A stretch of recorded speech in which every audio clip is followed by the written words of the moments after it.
વિદ્યાર્થી મિત્રો, ગયા લેક્ચરમાં આપણે કેટલાક પ્રમેયો અને ઉદાહરણના દાખલાઓ જોઈ ગયા. હવે એથી આગળ વધીએ તો ઉદાહરણ નંબર 11, પુનરાવર્તન વગર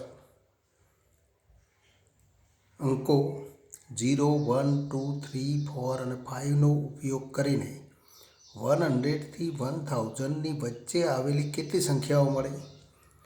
તો અહીંયા આપણે એવી સંખ્યાઓ મેળવી છે કે 100 થી 1000ની વચ્ચે આવેલી સંખ્યાઓ. તો અહીં આપણે જાણીએ છીએ કે 100 થી 1000 વચ્ચે રહેલી સંખ્યાઓ, તો પ્રત્યેક સંખ્યાએ 3 અંકો ધરાવે. એટલે કે આપણે તો 100 થી 1000 વચ્ચેની 3 અંકોવાળી સંખ્યાઓ આપણે મેળવવાની. માટે તો પુનરાવર્તન વગર તો આપેલા અંકોનો ઉપયોગ કરીને આપણે 3 અંકોવાળી સંખ્યાઓ મેળવી છે. તો આપેલા અંકો કેટલા છે? તો 6 અંકો છે. તો પુનરાવર્તન વગર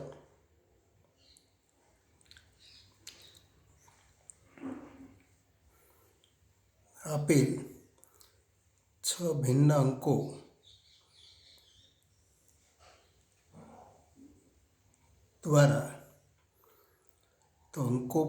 દ્વારા અથવા અંકો પૈકી 3 અંકો એક સાથે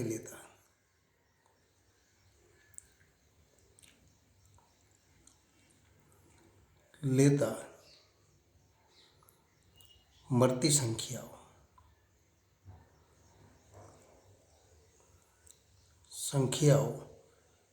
તો 6p3 મળે.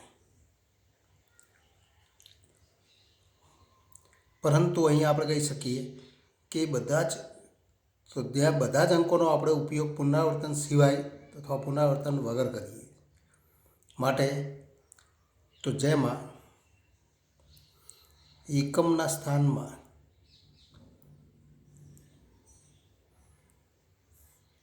શૂન્ય હોઈ શકે, પરંતુ એકમના સ્થાનમાં શૂન્ય હોય તેવી 3 અંકોની સંખ્યાઓ એ તો 3 અંકોની સંખ્યા નથી, તો એ માત્ર 2 અંકોની સંખ્યા થઈ જાય.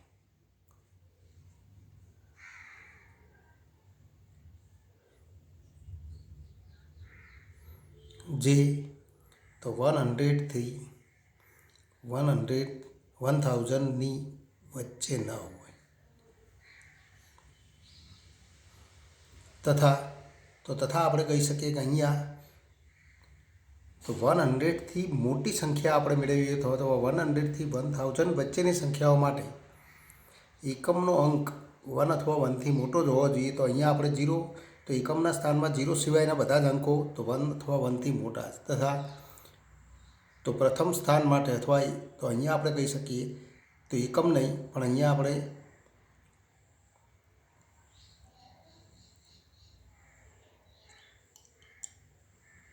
એકમ નહીં, પ્રથમ સ્થાનમાં એકમના સ્થાનમાં 0 હોઈ શકે.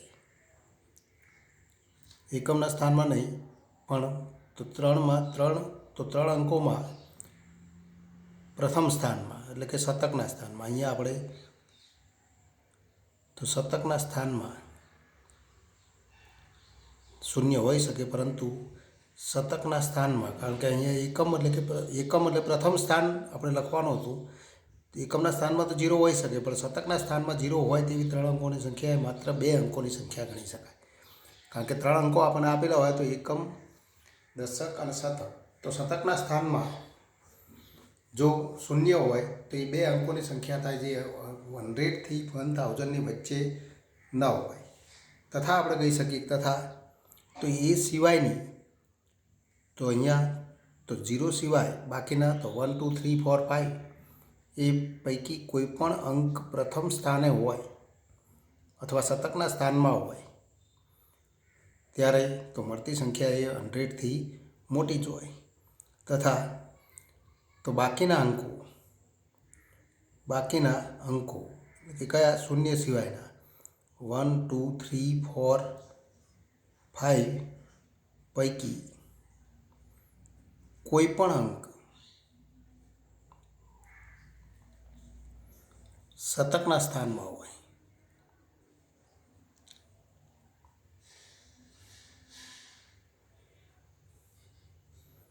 તો મળતી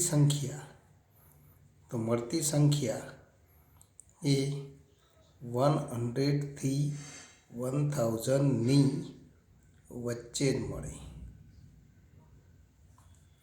માટે આપણે તો એકમના સ્થાનમાં અહીંયા શતકના સ્થાનમાં શૂન્ય હોય એવી સંખ્યાઓ તો માટે તો શતકના સ્થાનમાં શૂન્ય હોય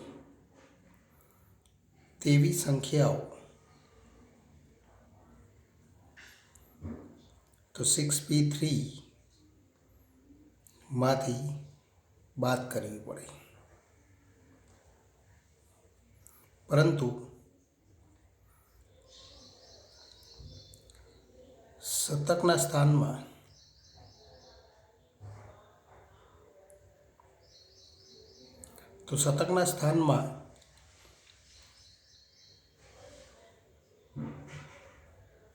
તો શૂન્ય હોય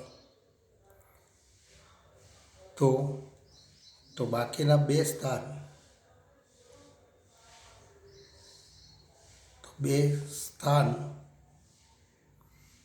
માટે તો બાકીના 5 અંકો તો આપણે લખી શકીએ 5 અંકો પૈકી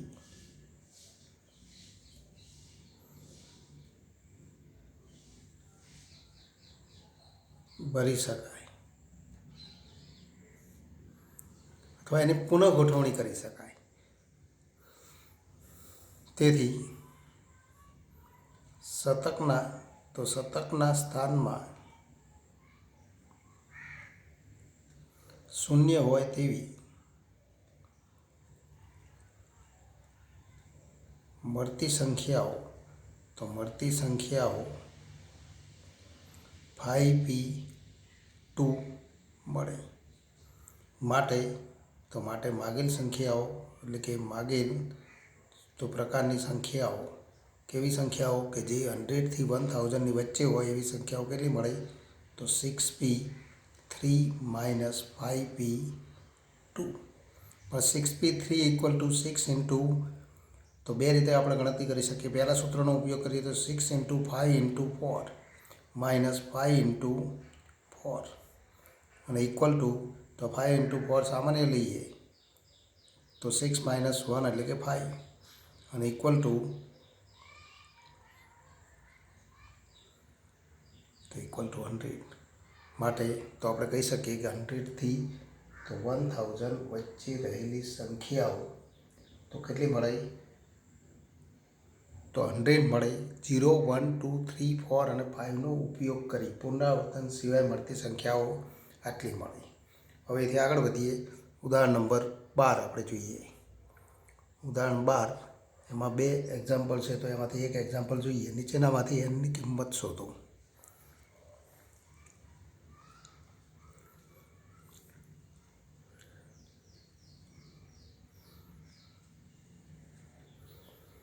એમાં નંબર 1 અથવા 2માંથી કોઈ પણ એક આપણે એક્ઝામ્પલ જોઈએ. નંબર 1 NP5 =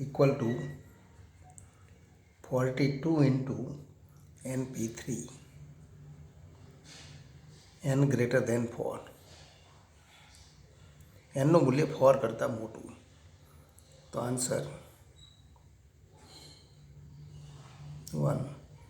તો અહીં આપણને આપેલું છે કે NP5 = 42 × NP3 3 પણ NPR તો એના માટેનું સૂત્ર આપણે જોઈ ગયા ફેક્ટોરિયલ સંકેતોમાં n factorial upon n minus r factorial એટલે કે n માઇનસ 5 ફેક્ટોરિયલ અને ઇક્વલ ટુ તો 42 ઇન્ટુ તો ફરી n factorial upon n minus તો 3 ફેક્ટોરિયલ અને માટે બંને બાજુ n ફેક્ટોરિયલ તો કેન્સલ. હવે તો n minus 3 factorial upon n minus 5 factorial n minus 3 factorial upon n minus 5 factorial અને ઇક્વલ ટુ 42 અને માટે તો n માઇનસ 3 અને n માઇનસ 5માંથી n માઇનસ 3 મોટું તો n માઇનસ 3 ને n માઇનસ 5 સ્વરૂપે આપણે લખી શકીએ તો n માઇનસ 3 ઇન્ટુ ફરી એમાંથી 1 બાદ કરીએ તો n minus 4 into n minus 5 factorial upon n minus તો 5 ફેક્ટોરિયલ અને ઇક્વલ ટુ તો 42 n માઇનસ 5 ફેક્ટોરિયલ કેન્સલ અને માટે તો n minus 3 into n minus 4 અને ઇક્વલ ટુ તો 42. હવે બે રીતે ગણતરી કરી શકાય અને દ્વિઘાત સમીકરણ સ્વરૂપે લખી દો અને સાદુરૂપ આપી એના અવયવો મેળવીને આપણે ગણતરી કરી શકીએ. અને બીજી રીત છે કે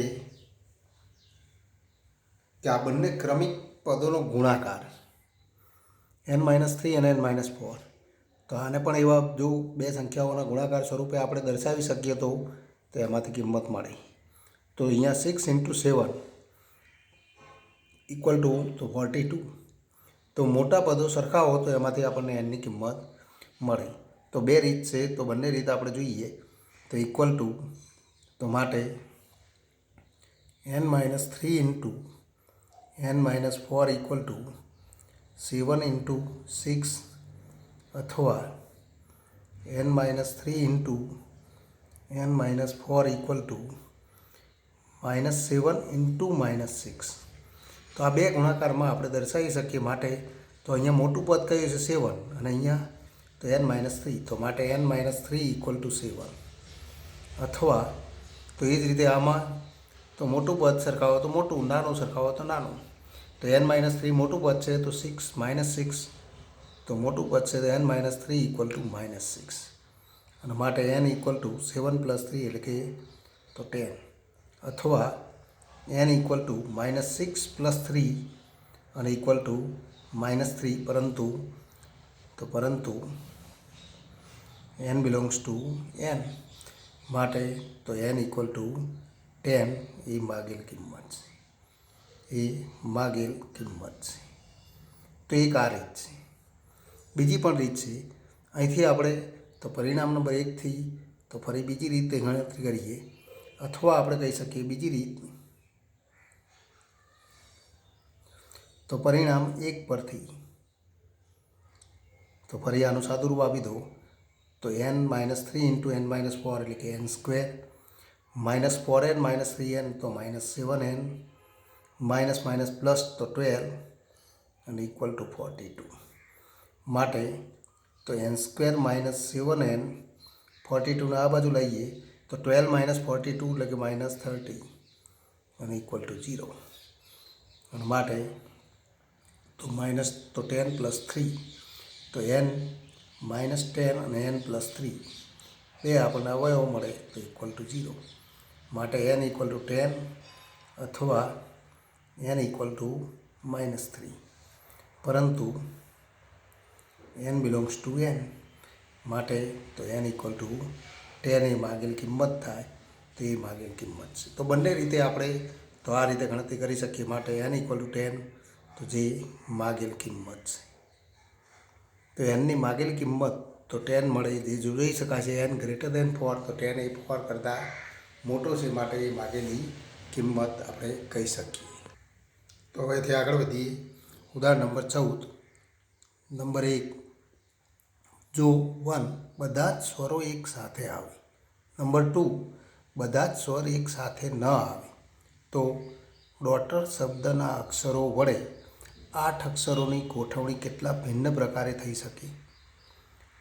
તો અહીંયા આપણે પહેલી ગણતરી જોઈએ કે બધા જ સ્વરો એક સાથે આવે પણ અને બધા જ સ્વરો એક સાથે ન આવે. આ બંને તો ગણતરીઓ એક સાથે કરવા માટે તો સૌ પ્રથમ કુલ મળતા શબ્દની તો ગોઠવણી આપણે કરવી પડે કે કુલ કેટલા શબ્દો મળે, ત્યારબાદ તો એમાંથી આપણે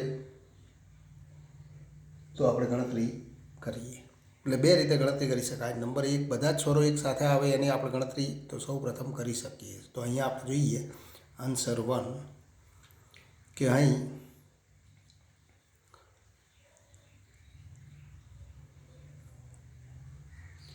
ડોટર શબ્દના કુલ કેટલા અક્ષરો છે? 8. કુલ 8 અક્ષરો પૈકી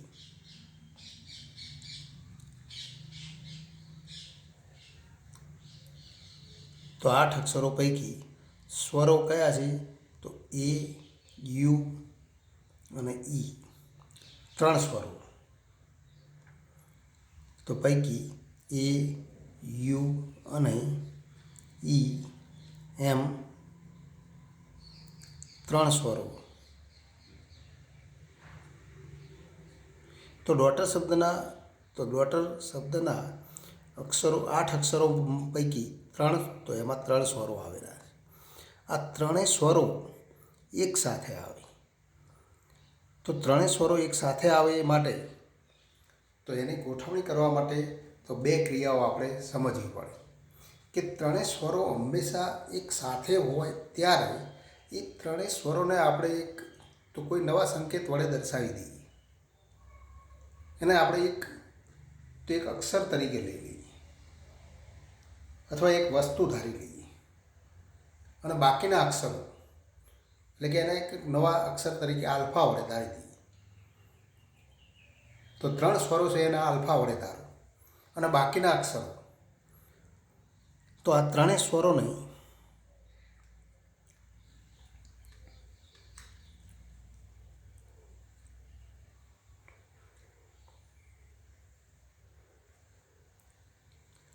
જૂથને આલ્ફા સંકેત વડે દર્શાવતા.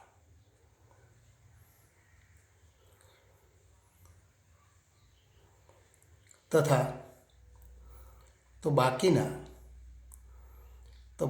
અક્ષરો, તો બાકીના કેટલા અક્ષરો છે? તો 5 અક્ષરો. તો બાકીના 5 અક્ષરો એમ કુલ તો 5 બાકીના અક્ષરો અને આલ્ફા 1 તો નવો અક્ષર થયો, એને આપણે આલ્ફા વડે દર્શાવીએ તો કુલ તો 6 અક્ષરો નહીં. તો 3 જે એ, યુ અને ઈ એના 3 સ્થાન હતા એને પણ એક સ્થાન તરીકે લઈએ તો બાકીના 5 સ્થાન તો કુલ તો 6 સ્થાન, તો 6 અક્ષરો નહીં. તો 6 સ્થાનમાં તો કેટલા ભિન્ન પ્રકારે ગોઠવી શકાય? ગોઠવવાથી મળતા કુલ પ્રકારોની સંખ્યા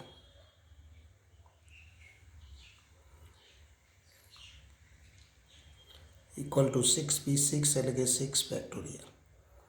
તો આટલા પ્રકારે આપણે તો આની ગોઠવણી કરી શકીએ, જ્યાં આલ્ફા એટલે કે આ ત્રણેય સ્વરોનું જૂથ એ હંમેશા એક સાથે હોય, પરંતુ તો આ 3 સ્વરોનું જૂથ જેને આપણે આલ્ફા વડે દર્શાવીએ તો એ, યુ અને ઈ એનું એક જૂથ એને આપણે આલ્ફા વડે દર્શાવીએ છીએ. તો અહીંયા આપણે સમજીએ કે તો આ એ, યુ, ઈ આલ્ફા હતો અને આપણે આલ્ફા કહીએ અને બાકીના તો સ્વરો તો એક આપણે ક્રમચય અહીંયા લખીએ તો બાકીના સ્વરો એટલે કે એ, યુ અને ઈ સિવાયના તો ડી, જી, એચ, ટી અને આર, તો આ એક જૂથ છે. પણ અહીંયા 3 સ્વરો છે એ, યુ અને ઈ. તો આ એ, યુ અને ઈ આ 3 સ્વરોની તો આંતરિક ગોઠવણી તો આપણે કરી શકીએ. અહીંયા 2 ક્રિયાઓ કરવી પડે. એક, આના આપણે આલ્ફા વડે દર્શાવીએ અને બાકીના અક્ષરો તો આલ્ફાની તો ગોઠવણી એ કોઈ એક જ જગ્યાએ હોય ત્યારે 3 સ્વરો એક સાથે જ હોય. તથા આપણે કહી શકીએ તથા તો 3 સ્વરોનું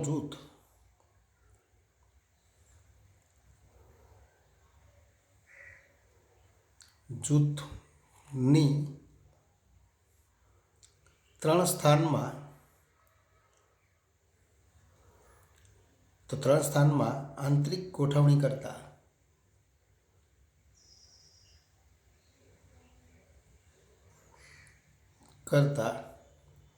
મળતા પ્રકારોની સંખ્યા, એટલે કે 3 સ્વરો એ યુ ઈની 3 સ્થાનમાં કેટલા પ્રકારે ગોઠવી શકાય? તો 3p3 અને ઇક્વલ ટુ તો 3 ફેક્ટોરિયલ. તો આ બે ક્રિયાઓ આપણે કરવી પડે અને માટે આપણે કહી શકીએ ત્રણેય સ્વરો સાથે હોય તો ત્રણેય સ્વરો સાથે હોય તેવા મળતા, તો ત્રણેય સ્વરો સાથે હોય તેવા તો અક્ષરો, એટલે કે અહીંયા આપણે કહી શકીએ 8 અક્ષરોની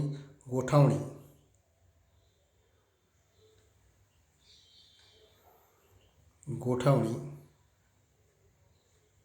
ગણતરીના મૂળભૂત સિદ્ધાંતથી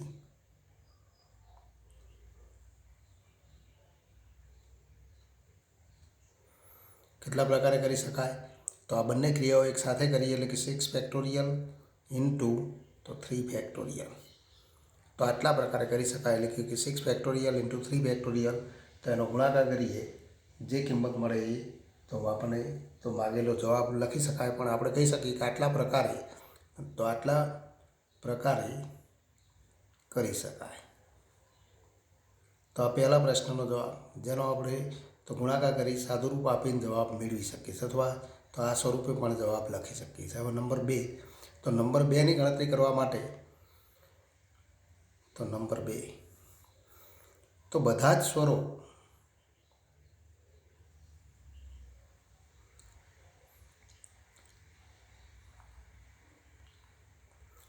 સ્વર એક સાથે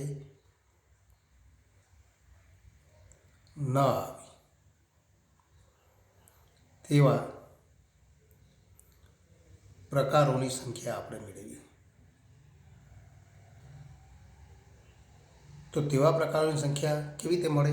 તો બધા જ સ્વરો સાથે ન હોય. કેટલાક સ્વરો સાથે હોઈ શકે પણ બધા જ સ્વરો એક સાથે ન હોય. તો માટે આપણે કહી શકીએ કે આપેલ તો ડોટર શબ્દના બધા અક્ષરોથી તો ગોઠવણી કરતાં 8 અક્ષરોથી મળતા કુલ તો પ્રકારોની સંખ્યા માઇનસ તો બધા જ સ્વરો સાથે હોય એવા તો 8 અક્ષરોની ગોઠવણીથી મળતા પ્રકારો. તો આપણે કહી શકીએ કે ઇક્વલ ટુ તો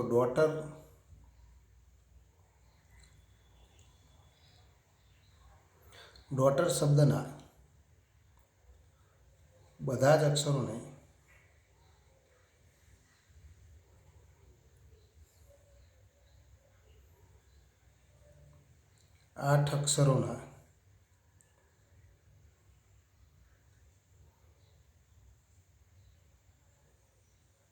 8 અક્ષરોની ગોઠવણીથી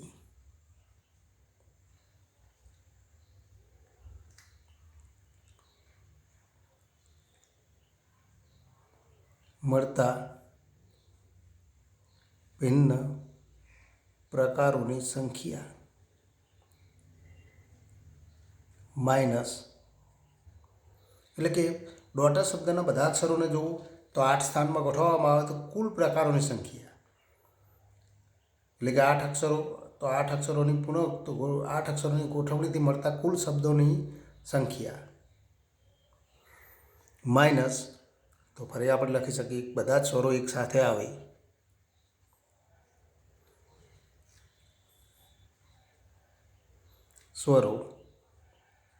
એક સાથે આવે તેવા તો 8 અક્ષરોની ગોઠવણીથી મળતા પ્રકારોની સંખ્યા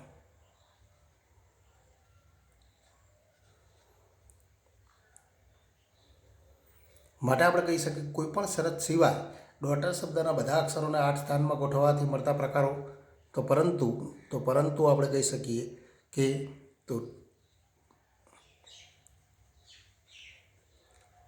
ડોટર શબ્દના 8 અક્ષરોને 8 સ્થાનમાં કુલ 8p8 એટલે કે 8 ફેક્ટોરિયલ પ્રકારે તો ગોઠવી શકાય, કારણ કે અહીંયા ડોટર શબ્દમાં બધા જ અક્ષરો ભિન્ન પ્રકારના, એટલે કે બધા જ અક્ષરો ભિન્ન માટે તો ડોટર શબ્દના 8 અક્ષરોને 8 સ્થાનમાં 8p8 એટલે કે 8 ફેક્ટોરિયલ પ્રકારે ગોઠવી શકાય. તો આ ગોઠવણીના કુલ પ્રકારો મળ્યા. એમાંથી તો ત્રણેય સ્વરો સાથે હોય એવા કેટલા પ્રકારો મળે? તો એ આપણે મેળવી ગયા 6 ફેક્ટોરિયલ અપોન 3 ફેક્ટોરિયલ. તો એમાંથી બાદ કરો તો માટે આપણે લખી શકીએ બધા જ સ્વરો સાથે ન હોય, તો બધા જ સ્વરો સાથે ન હોય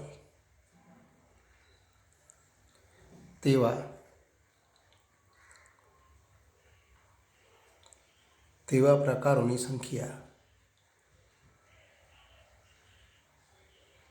અને ઇક્વલ ટુ 8 ફેક્ટોરિયલ માઇનસ તો 6 ફેક્ટોરિયલ ઇન્ટુ 3 ફેક્ટોરિયલ, કારણ કે એનું સૂત્ર આપણે લખેલું છે, આમાં કિંમતો લખતા તો આવું સ્વરૂપ મળે ને ઇક્વલ ટુ તો ફરી આપણે લખી શકીએ 8 into 7 into 6 factorial minus 6 factorial into 3 factorial. 6 factorial સામાન્ય લઈએ તો 56 માઇનસ 3 ફેક્ટોરિયલ એટલે કે તો 6 તો માઇનસ 6 ઇન્ટુ તો 6 ફેક્ટોરિયલ અને ઇક્વલ ટુ તો 50 ઇન્ટુ 6 ફેક્ટોરિયલ કે 1 2 તો 1 ઇન્ટુ 2 ઇન્ટુ 3 ઇન્ટુ 4 ઇન્ટુ 5. તો એમાંથી આપણે તો ગણતરી કરીએ તો 50 ઇન્ટુ 6 ફેક્ટોરિયલ અને ઇક્વલ ટુ 720 અને આનો ગુણાકાર કરીએ 72 ઇન્ટુ 5 એટલે કે 7 તો 7 ઇન્ટુ 5 એટલે કે 35 350 પ્લસ 10 એટલે કે 360 તો 360 અને 2 0 તો 360 અને 0 0 તો આટલા પ્રકારો મળે. તો આટલા પ્રકારે આપણે તો મેળવી શકીએ 36,000 જેટલા પ્રકારો મળે. તો હવેથી આગળ વધીએ. ઉદાહરણ નંબર 15. 4 લાલ 3 પીળી અને 2 લીલી ગોળાકાર તકતીઓને કેટલા પ્રકારે હારમાં ગોઠવી શકાય? સરખા રંગની તકતીઓને સ્પષ્ટપણે જુદી પાડી શકાતી નથી. તો અહીં આપણને આપેલું છે કે કુલ, તો અહીં કુલ તકતીઓ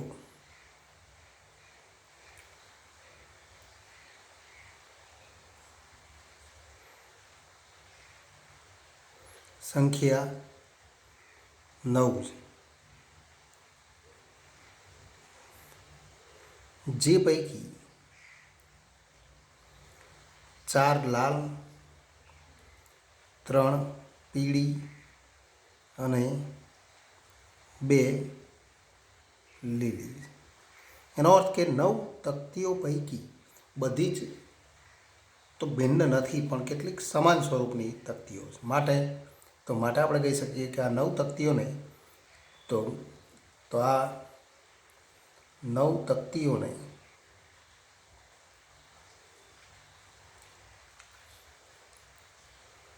હારમાં ગોઠવવાથી મળતા પ્રકારોની સંખ્યા સમસ્વરૂપ વસ્તુના ક્રમચયથી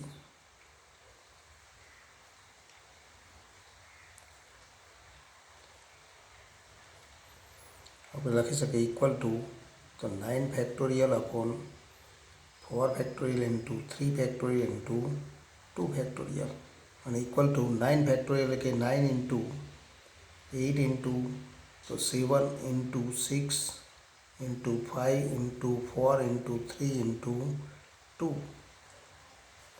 અપોન 4 ફેક્ટોરિયલ એટલે કે 4 ઇન્ટુ 3 ઇન્ટુ 2 ઇન્ટુ 1 લખવાની જરૂર નથી, ઇન્ટુ 3 ઇન્ટુ 2 ઇન્ટુ 2 3 ફેક્ટોરિયલ અને 2 ફેક્ટોરિયલ. તો આનું સાદુરૂપ આપી દો. તો આનું સાદુરૂપ આપીએ તો 2 3 અને 4 તો 2 3 અને 4 ફેક્ટોરિયલ અહીંયા સીધા કેન્સલ કરી શકાય. ત્યારબાદ 3 ઇન્ટુ 2 6 તો અહીંયા આપણે કેન્સલ કરી શકીએ. 3 ઇન્ટુ 2 એટલે કે 6 કેન્સલ, 2 તો 2 અને 1નો છેદ ઉડાડીએ તો 4 અને equal two 9 into 4 into 7 into 5 5 into 4 એટલે કે 20 અને 9 ઇન્ટુ 7 તો 63 અને 63 ઇન્ટુ 2